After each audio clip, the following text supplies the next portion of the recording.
इस वक्त हमारे पास दो अहम खबरें हैं।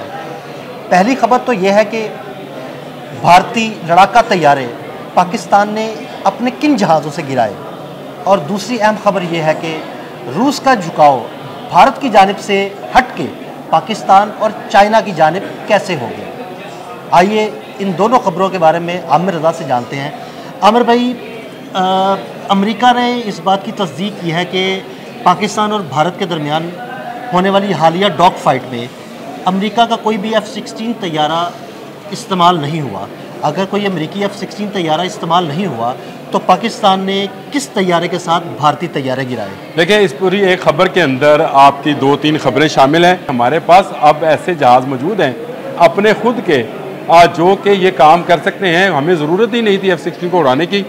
हमारे पास J-10C जो है और JF-17 थंडर, दो तैयारे ब्लॉक 3, ये दो जहाज़ ऐसे हैं जिन पर PL-15 मिसाइल जो है नस्ब किया जा सकता है, और भागते भारतीय जहाज़ों को हमने इसी मिसाइल के साथ अपने इन दो जहाज़ों से निशाना बनाया। ये भी बात गलत है जो लोग ये बात कह रहे हैं कि सिर्फ J-10C ने निशाना बनाया, JF-17 थंडर नहीं था।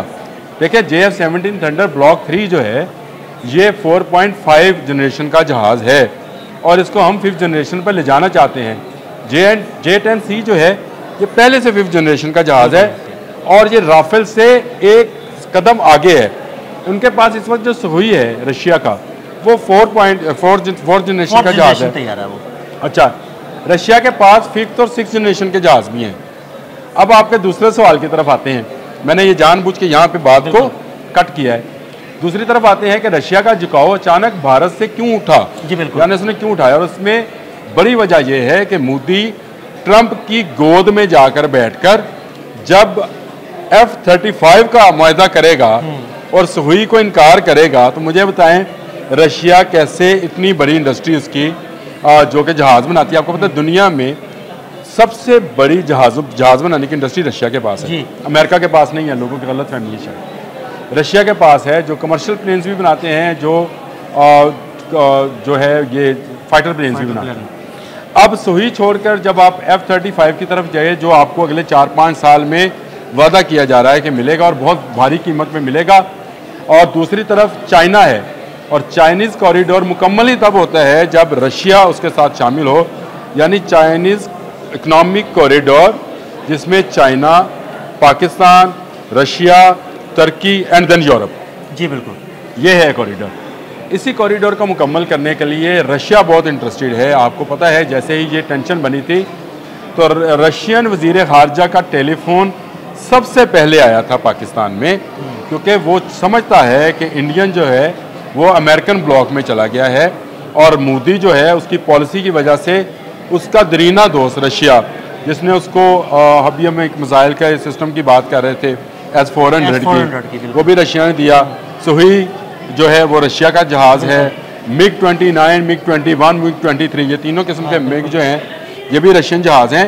ज़्यादातर असला रशिया का है, लेकिन मोदी जैसे ही अमेरिका की तरफ झुका, रशिया ने अपना रुख बदल लिया, और अब ये सूरत हाल है कि शायद आने वाले दिनों में S-400 के सुहुई के जो पुर्जे हैं वो भी इंडिया को नहीं मिलेंगे, क्योंकि रशिया ने बहुत अच्छा किया कि इसकी टेक्नोलॉजी ट्रांसफ़र नहीं की थी, और टेक्नोलॉजी ट्रांसफ़र ना होने के बायस ये बहुत जल्द खटारा हो जाएंगे। जैसे इनके पायलट्स हैं, जैसे इनके टेक्नीशियन और इंजीनियर्स हैं, जिन्होंने राफेल का कुछ नहीं छोड़ा, 4.5 का।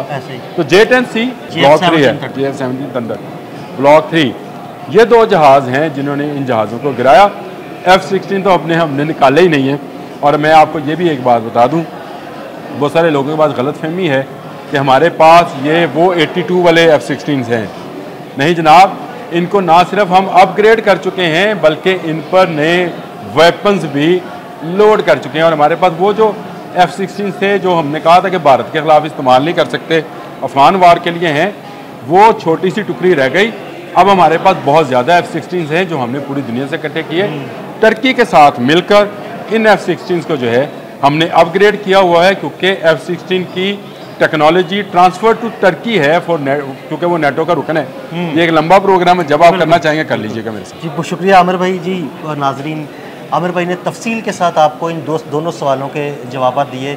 इंशाल्लाह मज़ीद कोई भी अपडेट होगी तो हम आपको उस बारे में आगाह करते रहेंगे।